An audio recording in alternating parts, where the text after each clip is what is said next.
Hey, good morning. How are you doing on this Monday? Hope you had yourself a great weekend and a wonderful Easter Sunday.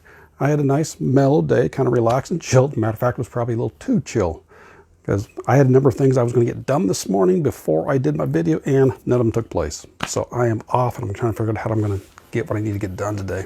So David here with you, and we talk about balancing the triad, body, mind, spirit. Work on those three elements to improve your health, wellness, fitness, and every other aspect of your life. So I'm going to touch base on this one here. We're going to go in a slightly different direction than we normally do. A lot of times physical health, there's mental. This one's definitely going to be mental, possibly spiritual as well. So let's not dive deep. This might go a little longer too. Excuse me. So I was doing something over the weekend, and I had to, now if you follow me, know I don't believe in coincidences, but in synchronicities. I had to give something to a buddy and get something from him, and I ended up talking with him much longer than what I anticipated. By the time I turned and came back, met with another buddy. And I think the timing was meant for me to talk to the second one. He was going through a little tough time. He just kind of out of blue just told me I messed up. And we ended up having a different conversation for a little while. And I think he's going through a tough time. And it's one I kind of realized, let me ask you, have you ever messed up? I think pretty much all of us have, and I don't know anyone that hasn't. And I was actually reflecting on this last night about how many different times have I messed up. Now, sometimes we're the only ones that know about the mess up, and sometimes we're the only ones affected by it. Other times, other people can see it, they barely know it, and sometimes as a result of what happens, other people get hurt. Now, it could be emotionally, sometimes physically, financially, different aspects. But I was going through last night and thinking about some of the times I've messed up. I mean, I'm going through with relationships. When I was teaching, there's things I said that affected students. I know of financial situations I've had. And I'm sure you probably reflect on your own life, different things. And it was not a good place. I found myself, I could go through and start going through aspects.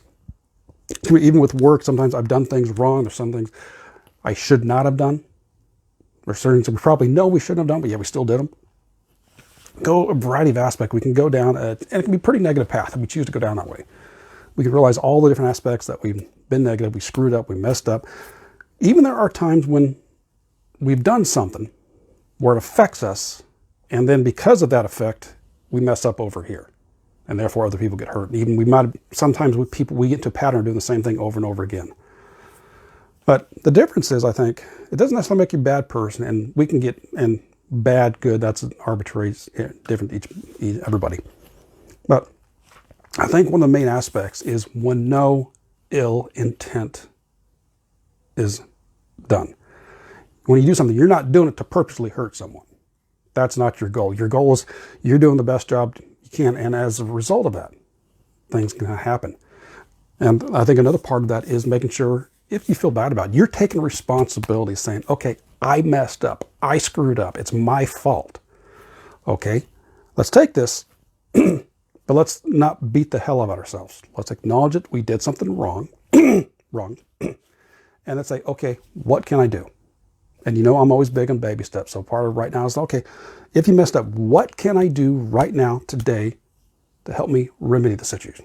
Now, sometimes people can be hurt, and there's nothing you can do about that. I can think back, I was going back last night, I can think about some students. I did not have ill intent, but yet, knowing what I know now, I chose to learn from it. I would have said things much differently and probably a different effect, because this was a major effect on sometimes. I think in one particular situation, it had a big effect on a student. Matter of fact, she dropped out of my class. She transferred out. And at the time, when I said something, she's the only one that knew what was going on. It was a conversation I knew something about, but she's the only one there. And I think the way the students, I said it, she felt humiliated. And that was no way in hell my intent at all. But she's the only one that knew going on. No one else knew what was taking place. But like I said, I can go down that path and realize I shouldn't have done it. I could have handled it better. There's nothing I can do about that, but choose to learn from it. So back on here. You mess up. There's something you've done you maybe should not have done, which caused the effect. Maybe your judgment was clouded for whatever reasons. Like, okay, what can I do right now to help make this better so that I won't do it next time?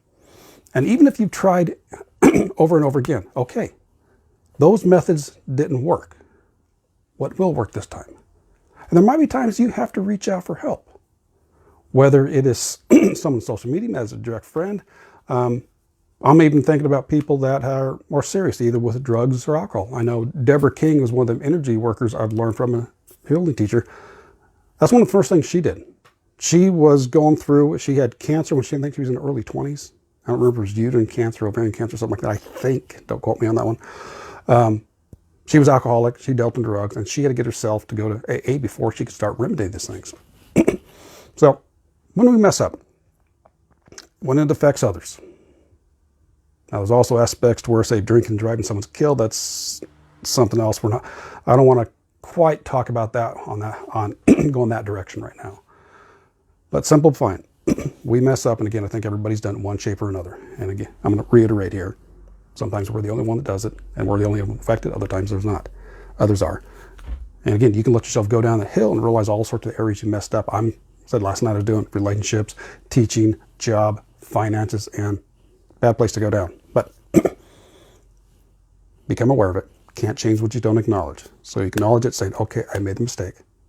What baby steps can I take today to help me remedy that? So hopefully it won't happen next time. And then what can I do in the future to help take care of this as a bigger picture? And even if you worked on it before, you tried doing it before, you realize it's not working, okay, that method didn't work. What is something that will work? And again, you might not be able to figure this out yourself. That's where you go get some help. Go back to your friends, your family, and it may be something like either Alcoholics Anonymous or is it Drugs Anonymous, whatever, something like that one there. You may have to go to a psychologist, psychiatrist, meditation instructor, something like that. I don't know. But at least be humble enough to realize I can't do this on my own. What happened before didn't work. Let's find out what does work. And that's where you're working on your mental. So you're working on your mind as well, sometimes the spiritual. Sometimes that spiritual may be the aspect that's missing. You haven't connected with that. And that may be for a lot of people. And this is not just in this situation here. That spiritual is what's lacking. Now, that doesn't mean religion. For a lot of people, it does mean religion. But I'll just give you real quick when I'm looking at spiritual health. Personal spirituality is a connection to yourself, your beliefs, your values. Communal spirituality is your people or you surround yourself with. And environmental spirituality is literally the connection to your environment, your physical environment, natural environment, as well as if you choose to believe in a higher power. And if you've been going through some of these routes, maybe some things hasn't worked before, maybe start checking out the spiritual aspect. With all this, if you would like a little help, reach out to my Facebook group. Talk to people in there. You can ask questions in there. I'll openly talk to you, at least lead in the direction, and also have some free training there. One is, in this particular case here, we're going to lean towards the spiritual aspect as well as anything with Health and Wellness Your Way. Maybe I got some questions in there. It's a guide that takes you step by step to kind of realize, okay, what is it do I want? What's my long-term vision? How am I going to get there? And it kind of takes you step by step, at least, get that thought process going and have you writing things down. As well as there's the 5 minutes of quiet time experience. You go through it and I kind of go through how can you get at least 5 minutes of quiet time throughout the day to have that connection to yourself or to others or your environment. All right, so think about that as we just finished Easter Sunday and we're starting in this new week, is realize if you messed up, it's okay. Let's go through and figure out how can you do better next time? What can you learn from it? All right, so let me know your thoughts on that. And again, link is in the description for the free Facebook group and you can check out those trainings. So have yourself a wonderful week. We will catch you tomorrow. Take care and balancing to you. Bye-bye.